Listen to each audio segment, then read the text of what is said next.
yet on your channel, but let me just double check. Yeah. Oh yeah, it's live. Okay, cool. Hi everyone. Okay, this is interesting. So, welcome to all of you who've been waiting. Laurie and I've been chatting away in the background, so I don't know how much of our conversation you've been listening to, but it's been a beautiful, interesting, wonderful, transformative time, and we were just chatting about that. We'd love to know about you and your life and how you're doing. Welcome to the show, and a very big welcome to Laurie Ladd. I think most of you listening will know this wonderful woman. Most of you listening will have watched at least one of her videos, and if you haven't, where have you been? Under a rock somewhere. This is Laurie Ladd. Laurie, you are such a voice for humanity right now. You are such a voice of consciousness right now. Thank you for being here and welcome.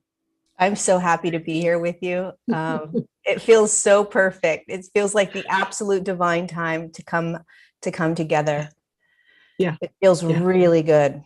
I'm excited to have this conversation with you. Me too. And this conversation is messages for humanity. Messages for humanity, because the message that came through to me was exactly that humanity for the longest time has been wandering around in the dark. You know, what do I believe is happening? What do I think is happening? What does this mean? What does that mean? Where do I go from here? And there are so many amazing guides on the planet right now, but the ones that I've chosen to be my speakers are specific guides. The ones that I've chosen to speak are people who will lead you, the audience listening, to yourself. Those are the real voices that you've got to be listening to so that you can tune into your own inner wisdom. Laurie, we were just chatting off air about how at 13, you received your mission, you received your calling, right?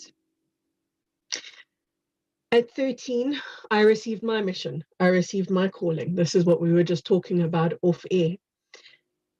So many of us, however, sabotage ourselves as we move into our calling. And I think that's where humanity is right now. They're on the brink of a purpose. They're on the brink of a next step. They're on the brink of a new horizon. And it's such a broad question, Laurie, but if somebody were to say to you, what right now is your message for humanity? As broad as that question is, what comes through for you that this is the thing that humanity needs to see right now? This is the thing that humanity needs to be directed to right now. It's simple. It's so simple. It's sovereignty. And so the question is, what is sovereignty? Our whole entire lives, we were born into unsovereignty, so to speak, right? Meaning sovereignty is being in your true, authentic expression of you, right? Your voice, your knowingness, all your quirks, all your funkiness, right? Not changing for somebody else, not silencing yourself, not judging yourself, really being able to stand in all of who you are, your perfect imperfections. We are born into a world where we are pulled out of all the aspects of, we're pulled out of who we are. We're pulled out of our feelings. We're pulled out of our thoughts, meaning this is what you are designed. This is what you are taught. This is what you are, these are the feelings that you should feel. These are the feelings you shouldn't feel. This is how you're supposed to be in this space, i.e. school. This is how you're supposed to be in this space, i.e. family. We're taught how to be unauthentic or unsovereign from the get-go. And what we are learning right now, and what is, I think, the most important, absolute most important piece right now, because we're going into some massive storms, right? And so sovereignty means, what is your truth? Who are you? What do you feel? How often are you judging yourself? Why are you judging yourself? Who told you to judge yourself? Who told you to shame yourself? Like, where all these programs that we've had, let's start taking them out feeling them, releasing them, letting them go, and starting to come back to ourselves. Because if we can start to do that, we won't be controlled. We will stand in our hearts. We will feel compassion and empathy. We will be able to walk through what is coming with more ease and grace without creating more of a divide. It's all about sovereignty, really, and just these tiny steps into it, right? Because it's a lot. Stepping into sovereignty it's massive, and yet it's simple. But it's really just coming back home. And you and I are doing it all the time, right? That we're just because we teach doesn't mean that we've nailed it. Like we're like, oh yeah, I've got this. Oh yeah, I got this. Oh yeah, it's just a constant. There's no perfection in it, but it is where freedom lies, right? It's where love resides. It's where everything is in this sovereign space within ourselves. So when you said all the, the guides that you resonate with are the ones that bring you home, it's because this is how we're going to navigate the rest of what's coming. Is we've got to be here, right? Absolutely. And how many people, particularly in the spiritual community, how many people do we know they've spent their spiritual life trying to get out of their body? They've spent their spirituality seeking ways to escape.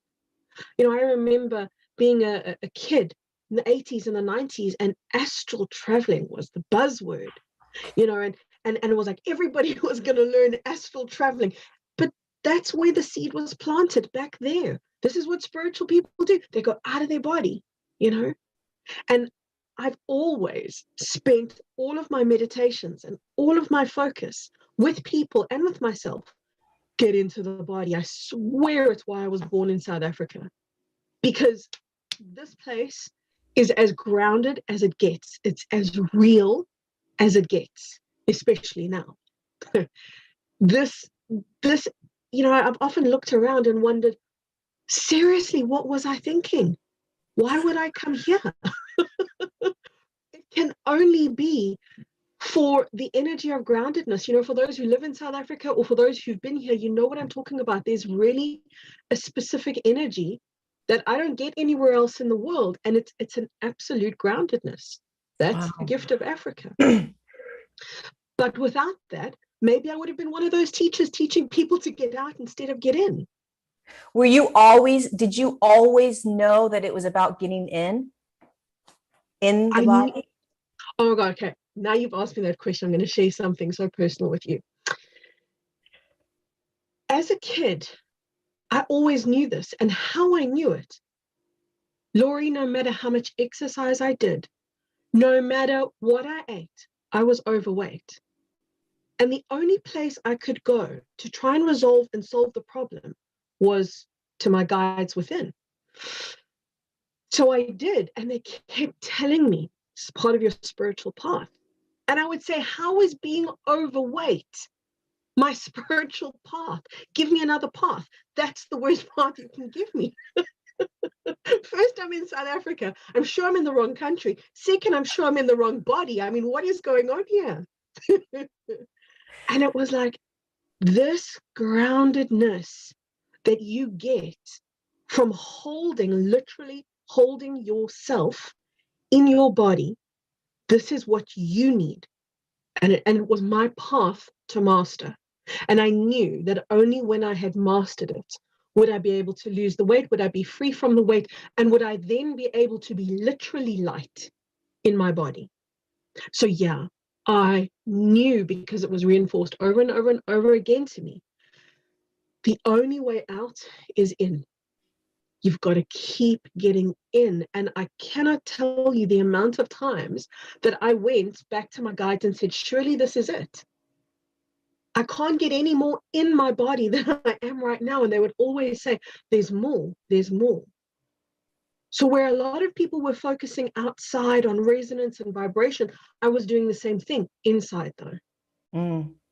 So that was my training.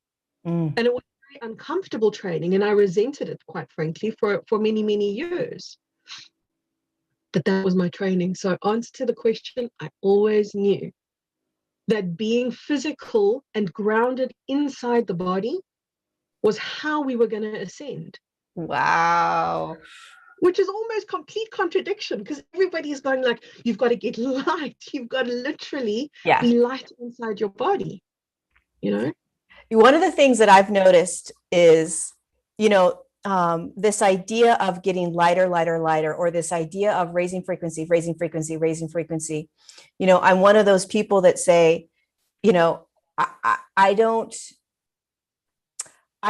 teach that meaning I don't teach like, let's raise our frequency, raise your frequency, raise your frequency. I don't do that, because when you're in your body, right, and you know that there's a consciousness that is you, right, which is light, that's held within the physical form, and you actually start to form a relationship with your body, where you're realizing, oh my God, my body is the one that's actually ascending, not my consciousness, right? Yes. So it's the body that's actually ascending. And so who do I think I am to tell my body how it's going to do this, right? Like I'm going to take charge. I, being ego, is going to raise my frequency, or is going to do these things to pull my body into these higher states. The body is, the more you move into the body, the more respect you have for it. And the more you're like, oh, it knows.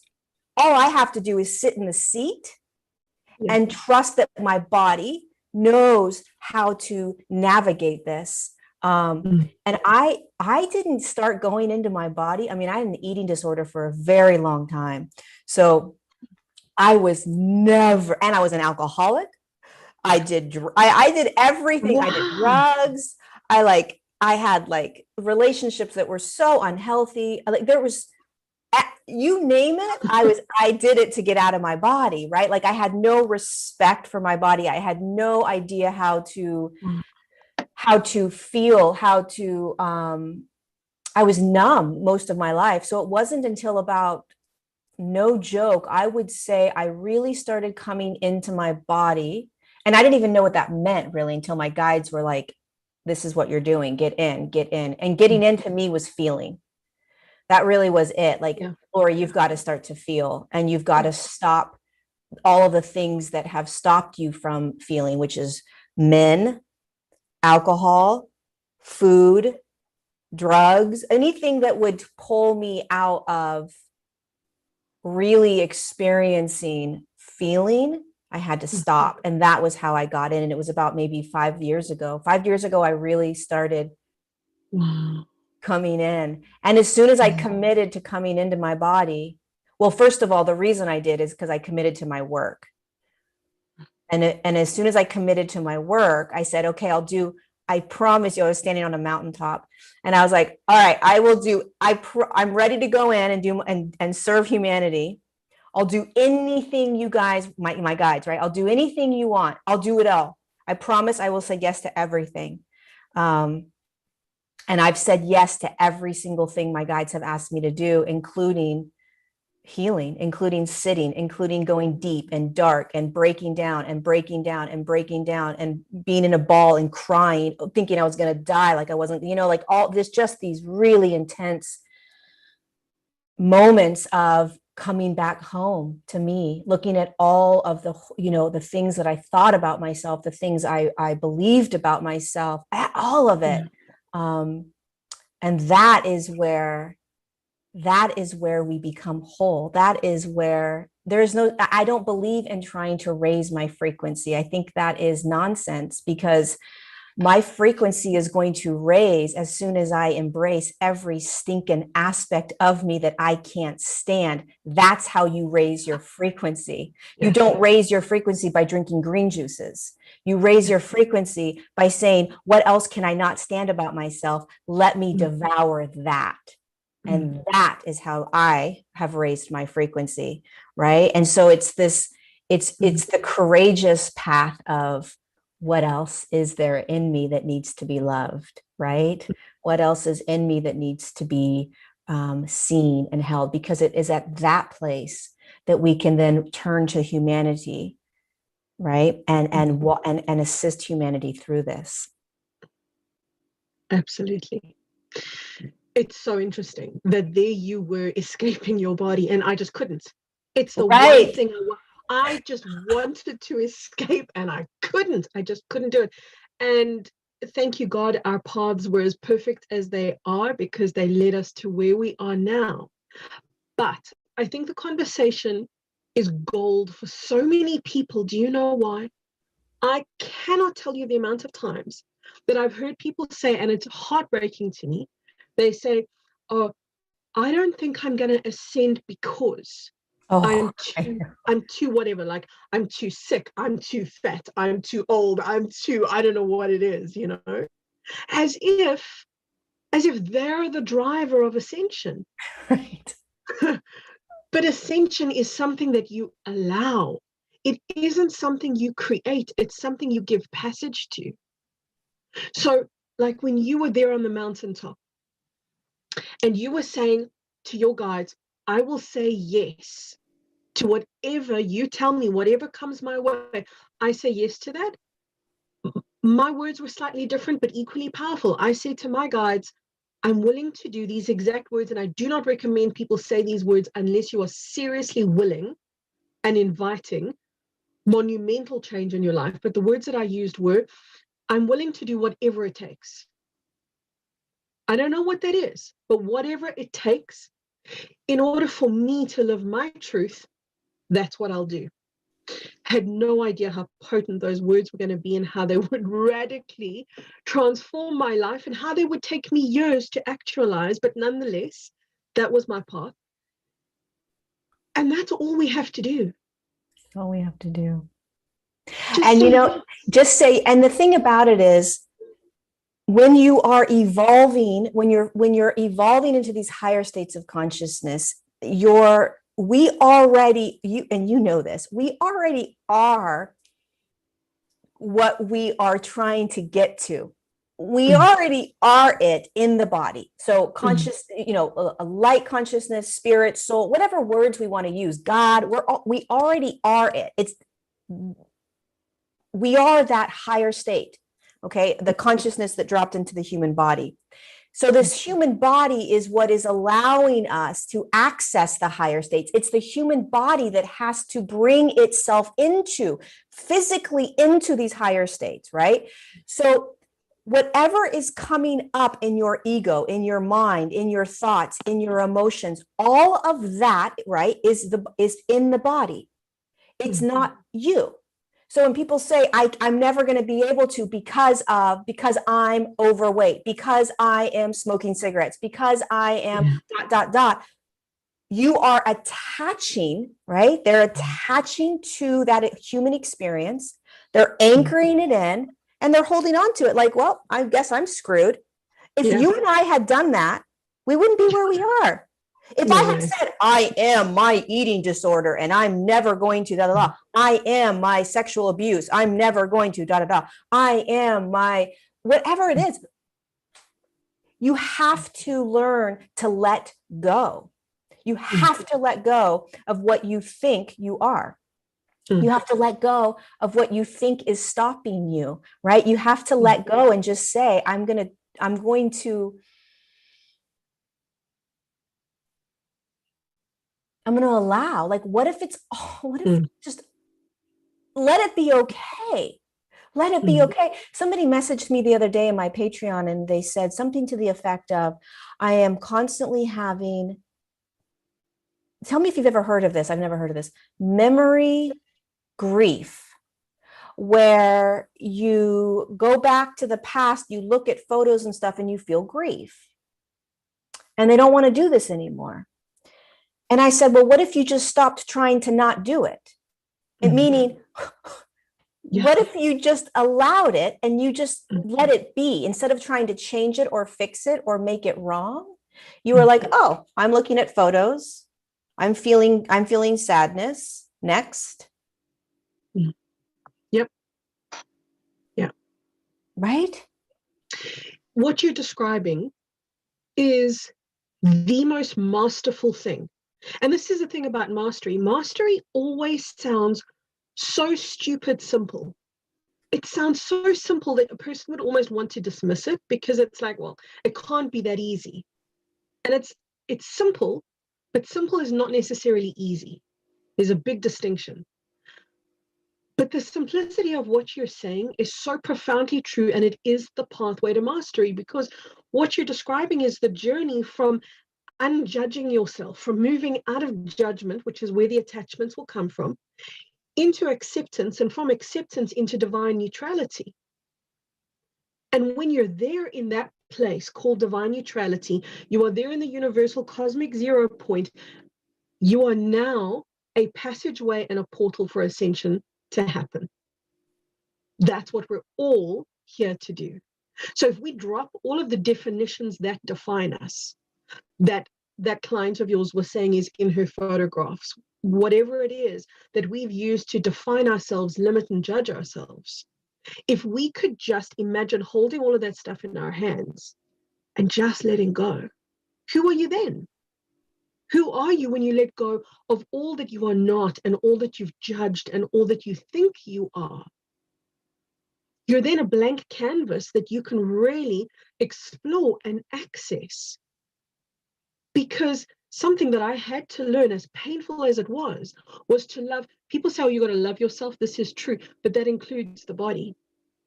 That includes the body that you may not necessarily love, and yet it cannot be a false love. It has to be a real love, which means there's no way around this. Loving the self is loving the body. So when this happens, when we come into divine love of the body, it is divine acceptance of the body. At this point, the body will speak its wisdom to you.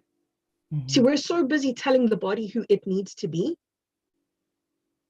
that we don't even think for a moment that the body could even give us anything, let alone wisdom. And yet it does. The access point to that wisdom, though, happens the moment we let go of all that we've used to judge and define ourselves. Right. Which is all external. Yes. It's all external. We're not born as that. We're taught that. Yeah. Right. Absolutely. So we're learning how to unteach ourselves what we've been taught, which is never who we have ever been in the first place. Yeah. And so if you think about when we incarnated where? In the body. Where have we been the entire time? In the body. Right. And so we have learned how to judge. We've learned how to attach. We've learned how to believe that we are all of these things. And so we are unlearning all the things that we've been told that we are. And, if I were to, one of the things that I really appreciate about myself is that I only teach what I have gone through, what I've experienced, what I do. I am the evolution in physical form. I am evolving. I am learning all of this as I go with everyone else. And so when I talk about these things like detaching from expectation, letting go of attachment, letting go, these are the things that I've been doing myself, and they quote unquote work, right? It's like when my guides say to me, okay, we want you to let's play with manifestation, Lori. And I said, okay, I'll play with manifestation. They said, what do you want in your life? Right. So I was like, doom. So easy, like published book, more success in my business, and my partner coming in, right? So easy. Then they were like, all right, now what we want you to do is dissolve it all. Like watch it dissolve. And I'm like, what do you mean dissolve it all? They're like, literally watch it. What if it's gone? Then who are you? Yeah. Right. And can you sit in that space where it's there, but it's not there, right? So there's a detachment from it.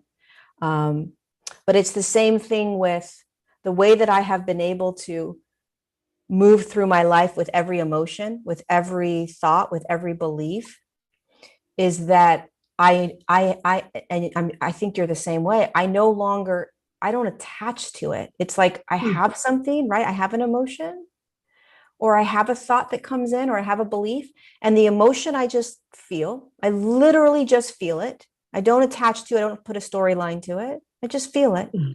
You know, a thought that comes in, I choose. Wait, is that a thought I like? Is that a thought that I believe? Where did that thought come from? Is that a thought I want? I choose. I'm empowered every time a belief comes in. I don't just let the belief lead my way. I really look at the belief and I'm like, wait, where'd that belief come from? Right? Do I want that belief? Do I not want that belief? Do I like, does this make sense to me? Right? So you're no longer zombieing around, sort of just allowing the thoughts, the beliefs, and emotions to dictate your reality. You're starting to choose. And that takes courage, because you have to feel. You have to be okay with seeing these things about yourself. You have to recognize that you're not any of it, right? And the more you recognize you're not any of it, the more you're like, bring it on. What else do you have? Right? What else do you got? Bring it on. That's always what I'm saying. Like, let's go. I'm ready. Like, what else do you have for me? Because if the more that the more that I can feel, the more that I can unravel, the more I'm evolving, the more I'm ascending, the more I'm shifting. Right? Like yesterday, a friend sent me a video, and it brought me to tears, right? And so I devoured that moment of sadness. I devoured that moment of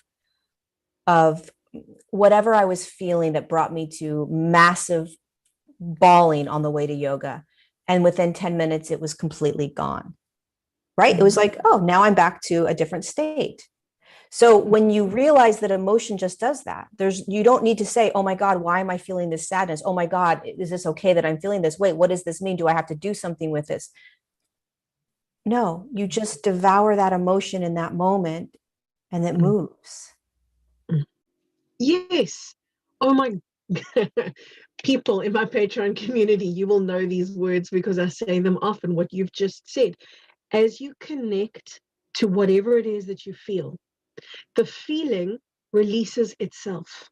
Yes. Because so many people say, how do I let go? You don't. You literally don't, but you've got to be willing to let go, but you don't let it go. It's an automatic release that happens because you have felt something through to its point of completion. So in your case, I felt that sadness all the way in, under, around, through. I've got every facet of it. And because you're able, you call it devour, because you're able to connect so freely and fully without judgment, without limitation, you can process the emotion and then it's done. The release is always automatic. Always. Yeah. Always. Especially when you don't attach, when you don't judge, when there's no storyline. It's like somebody just it's like you're watching a movie and here comes the next scene, and you're watching the scene and you know that there's going to be another scene to the movie. So why stay attached to that one scene that's creating one emotion?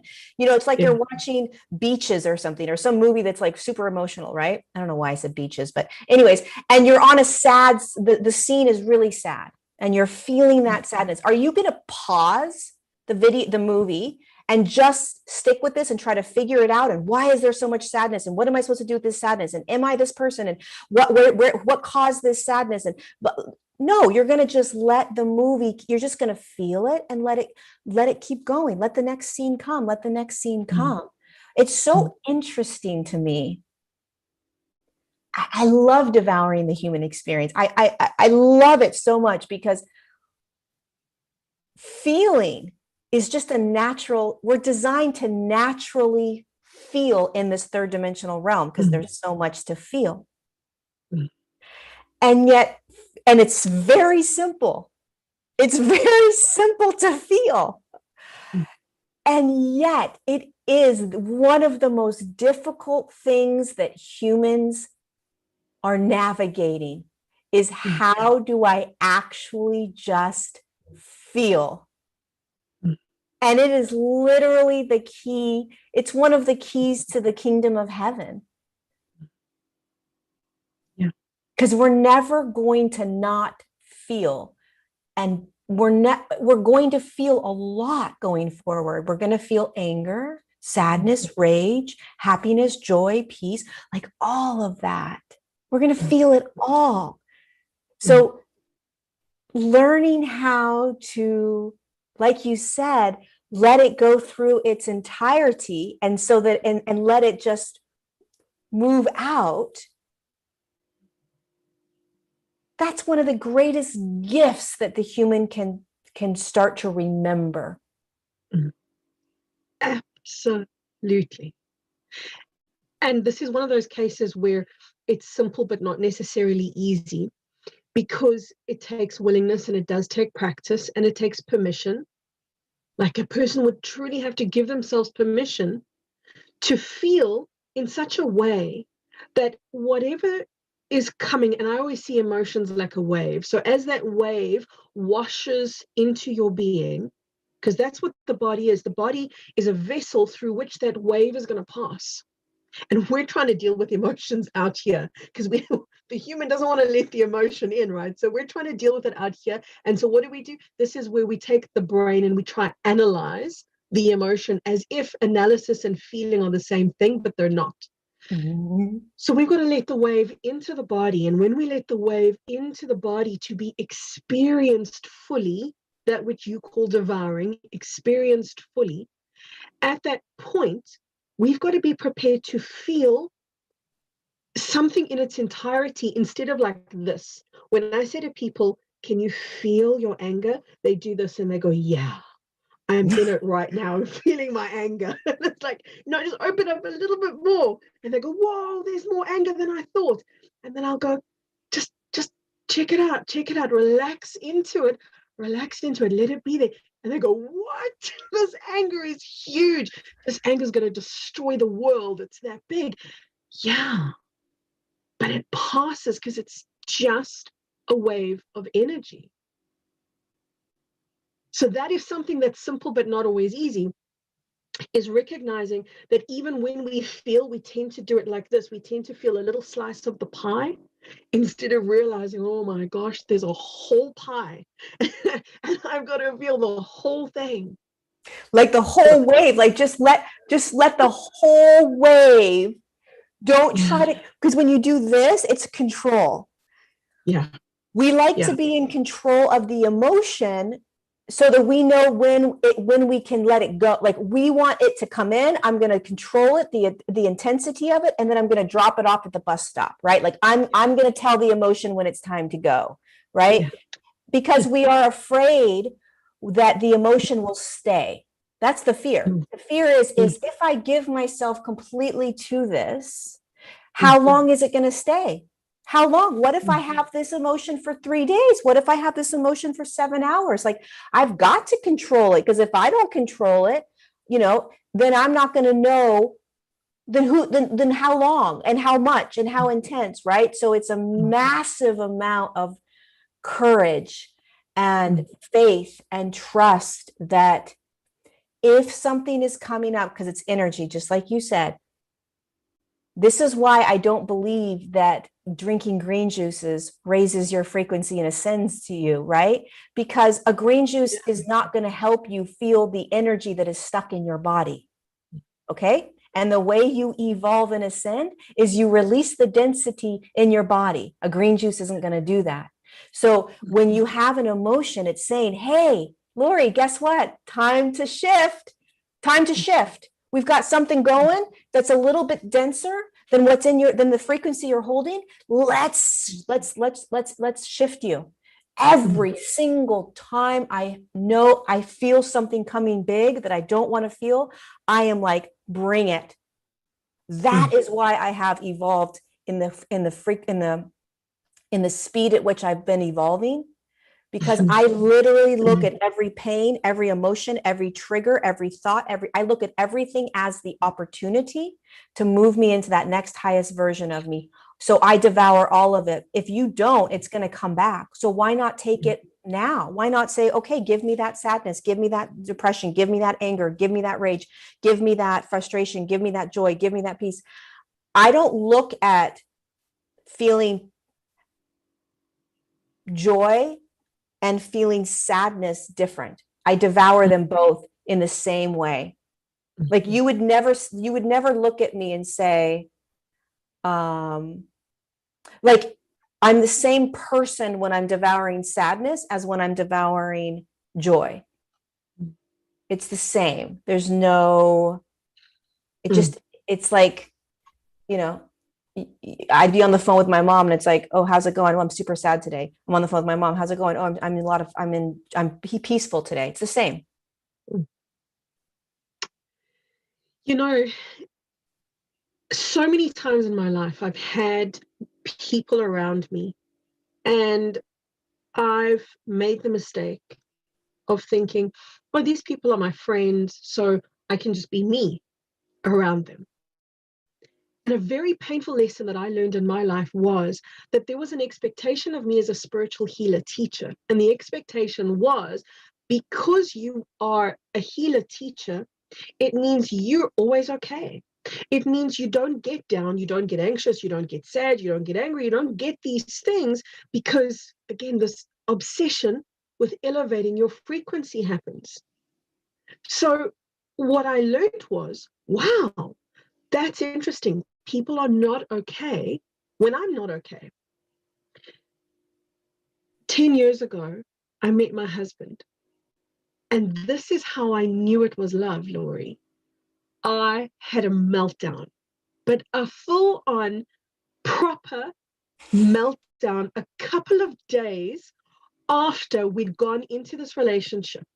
And I'll never forget sitting on the end of my bed, sobbing. I still had mascara on from the night before, so I'm crying black tears. I'm wearing a nightie that should have been thrown away about 10 years ago, but you know, it's like really comfortable. I looked like hell on wheels, okay?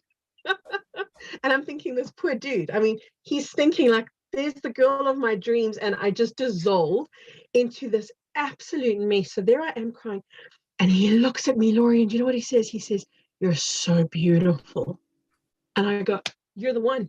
You're the one. You're the only one. You're the first one that can see that I don't become less Kerry when I'm angry. I don't become less spiritual when I'm sad. I don't become less when I'm afraid. I'm still me." That was a monumental revelation in my world. I'd never seen that before. Yeah, I'd never experienced it until he gave it to me. So now, I mean, the dude sees me as I am, in my highest high, in my lowest low, but he knows it's one person. That's a gift. You know, what's so beautiful about you bringing this up is, you know, one of the paradigms that we live in the spiritual community, but in general, is that we have to put on some sort of facade for people, right? Yeah.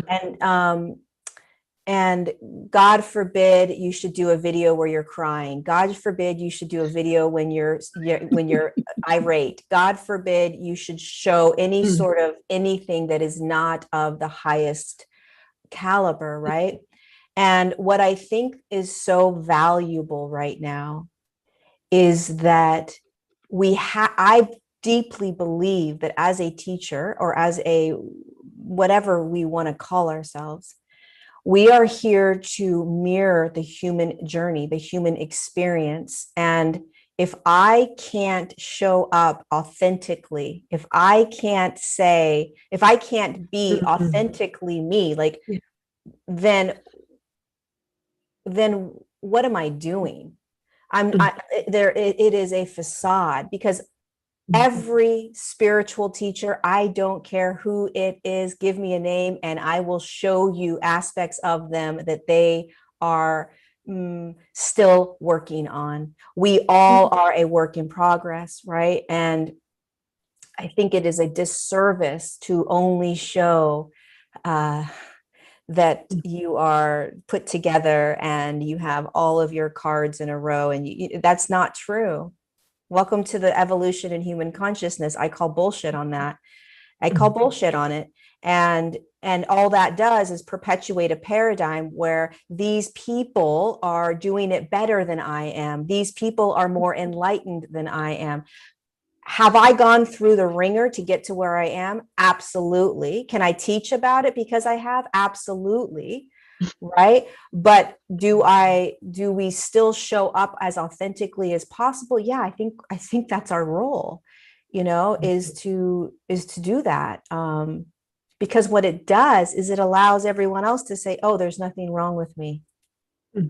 Oh, there's nothing wrong with me. Right. Even that story that you shared, it's like, oh my God, yes, I know that feeling. I've been there.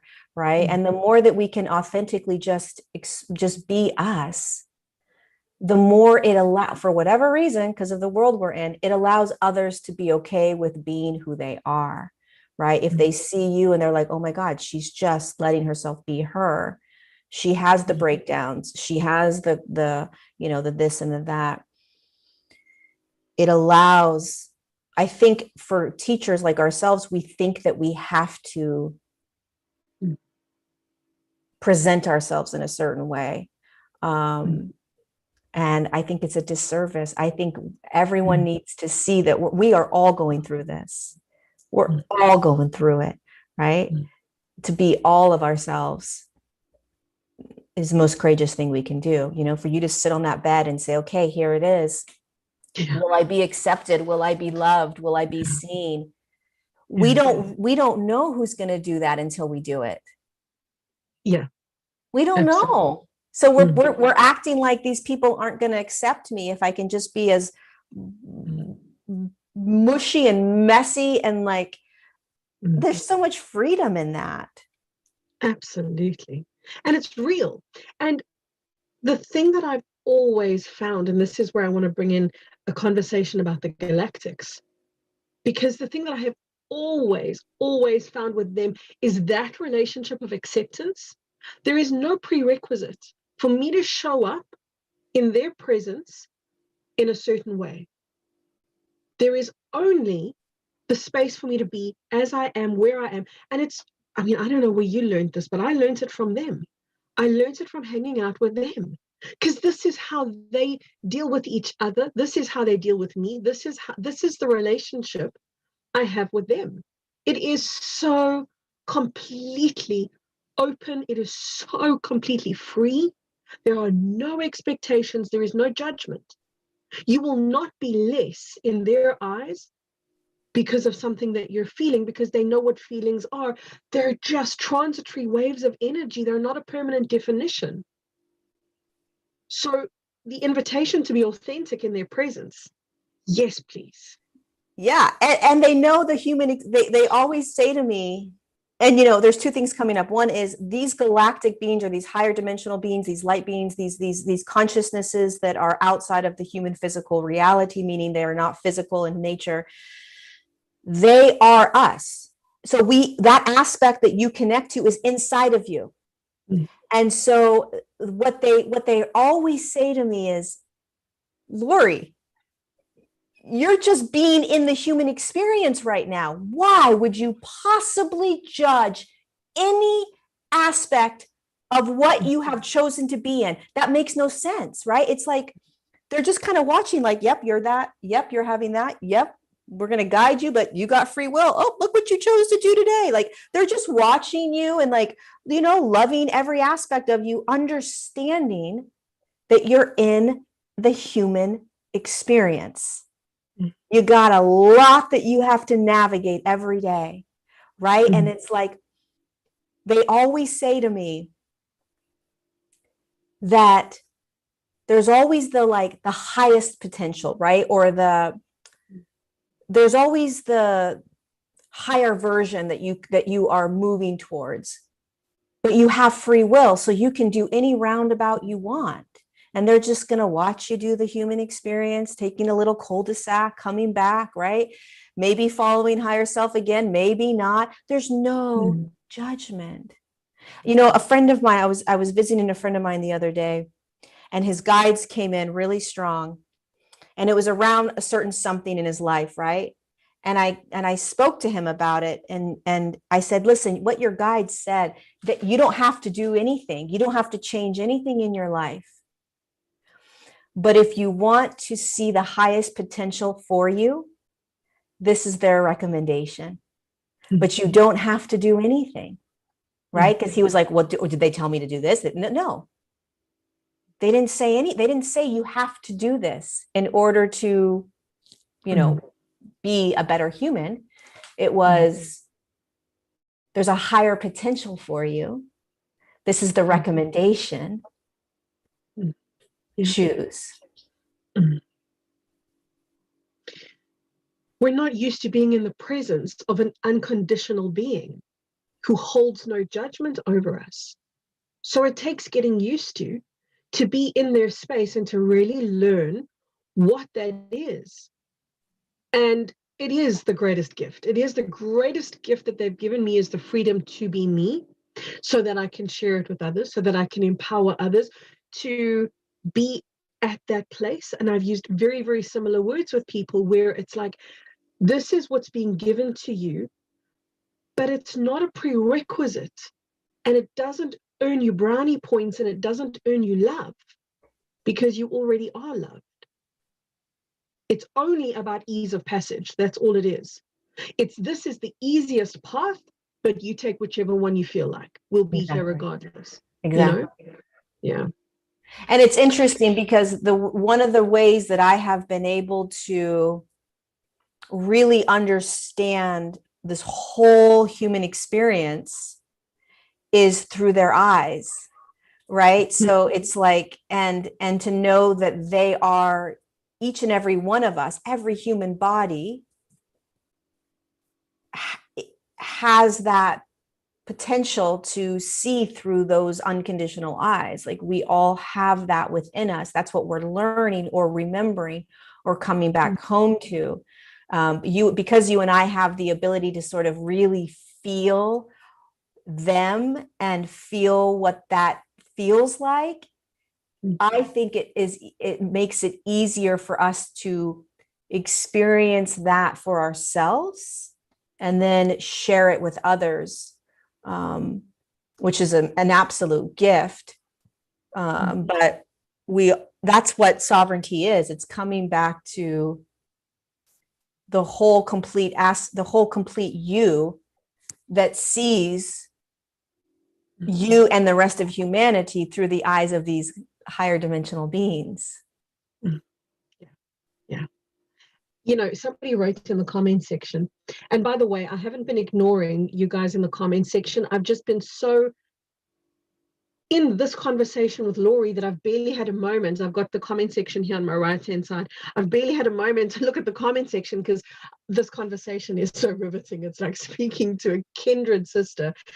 But my eye did just catch a comment from Louise, who writes, I've been isolating myself for months because to me, it was wrong to show myself being emotional and being a mess and being human.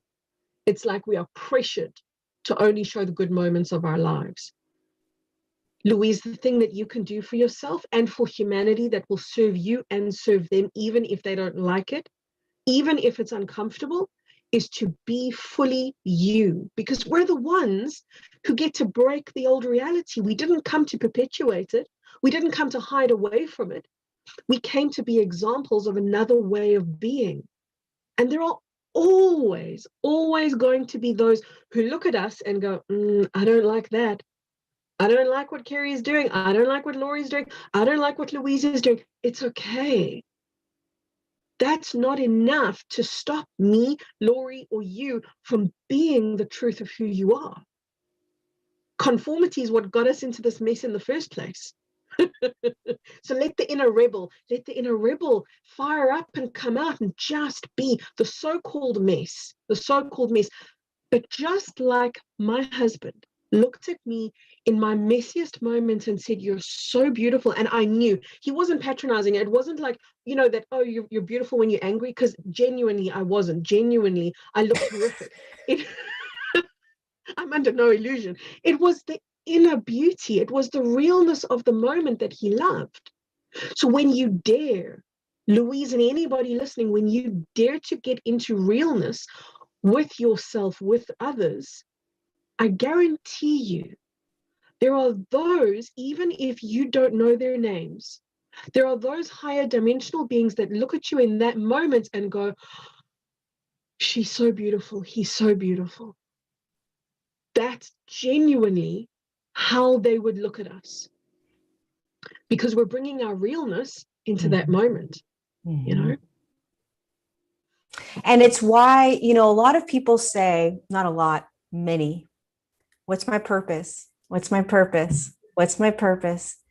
Louise, your purpose is to show up as you. Your purpose is to cry in front of all the people that don't want to see you cry. That's your purpose. Like there are so many purposes, blueprints, missions, and we're so stuck on, I'm not doing mine, or how do I know what mine is? Yours is being authentically who you are every single day. That is how you're going to shift the entire human collective. That's how you're going to shift the entire human collective, is by breaking out of the patterns and the programming and the control, by saying to yourself, if I don't be me, then I am being a disservice to all the humans that are waiting for me to be me. We don't remember that we made contracts. Whether you are Louise or whether you're Lori, you made a contract when you came in to help all the humans that would forget. And so one of the ways that you do that is that you allow yourself to start to just be you amidst all of the program, i.e., you're going to make me feel bad if you start crying. You're going to make me feel bad if you start to get angry, or whatever that is. That you're going to make me feel ... is a program. That person just isn't aware yet that they've just been programmed to not be authentically themselves yet. So show up authentically so that you can mirror that to them regardless of their reaction, response, or trigger. That's what we're here to do right now, is to be authentically sovereign in every aspect of ourselves, courageously breaking out of those programs so that we can say, listen, I know what's going on with you. I get it. I love you. I see you. I honor you. I'm still going to have to, because it's why I'm here. I'm going to show up as me, whether it triggers you or not. That is sovereignty, because you're not taking responsibility. So what Louise is doing is she's taking responsibility for other people's emotions, reactions, responses to her just being herself. And so instead of just saying, I'm not going to take responsibility for them, I'm just going to be me, she's really sort of unconsciously saying, I'm going to protect them by not being me. No way, girl. Be you. Be all of you all the time right now. Stand up and be you. Cry, break down, do whatever you need to do, because that is how you heal humanity. That is how you wake up humanity. That's what we're here to do. Yeah. That's absolutely. Such beautiful comments, and I know I've missed a lot of them, and I do apologize, but as I look, every now and then my eye catches the most beautiful comments. I must say hello to Misha. You've been asking questions and sending the most beautiful comments. I saw your question earlier, Misha. You asked about anxiety, and I don't remember exactly the question. It was something along the lines of, what do I do around anxiety, and especially if there's a lot of people with anxiety around me? Whatever it is, whether it's anxiety or happiness, whether it's depression or joy, it's just a wave of energy.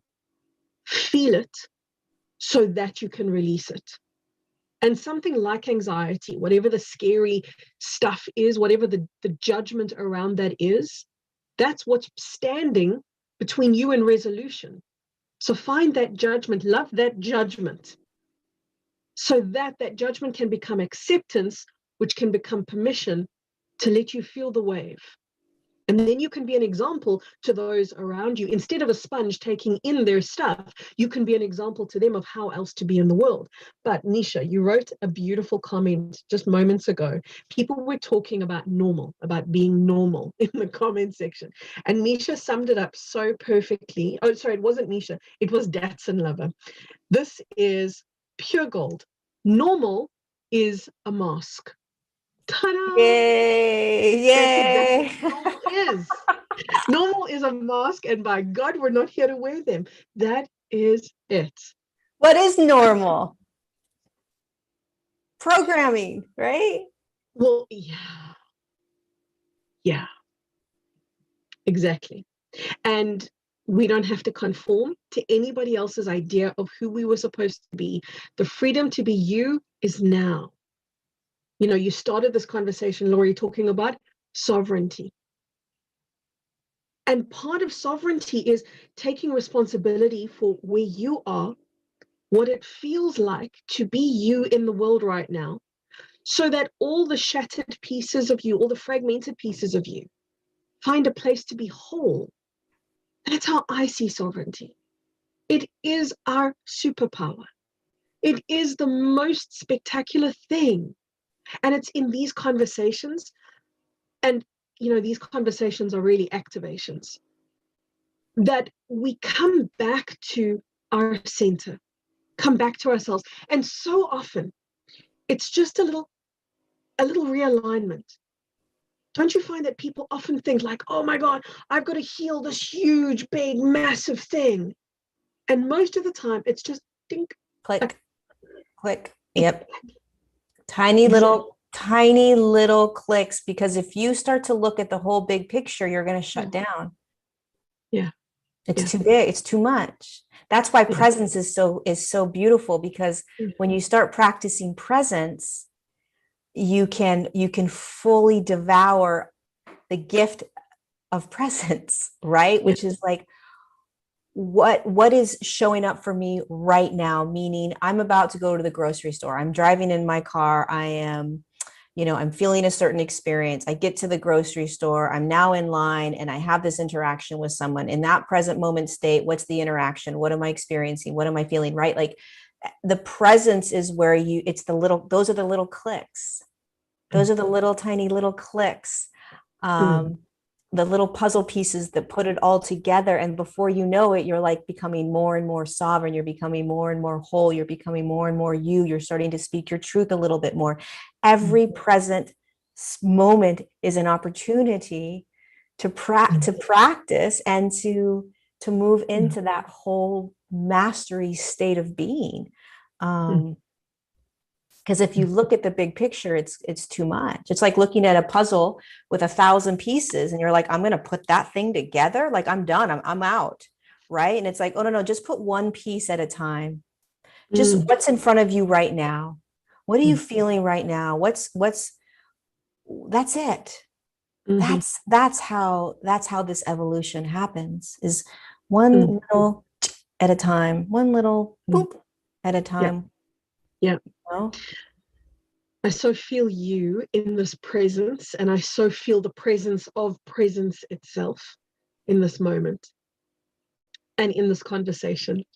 And I know that everybody who's tuned in, whether they've tuned in for 5 minutes or from start to finish, I know that you have at some point joined that stream of consciousness that is presence itself coursing through your body.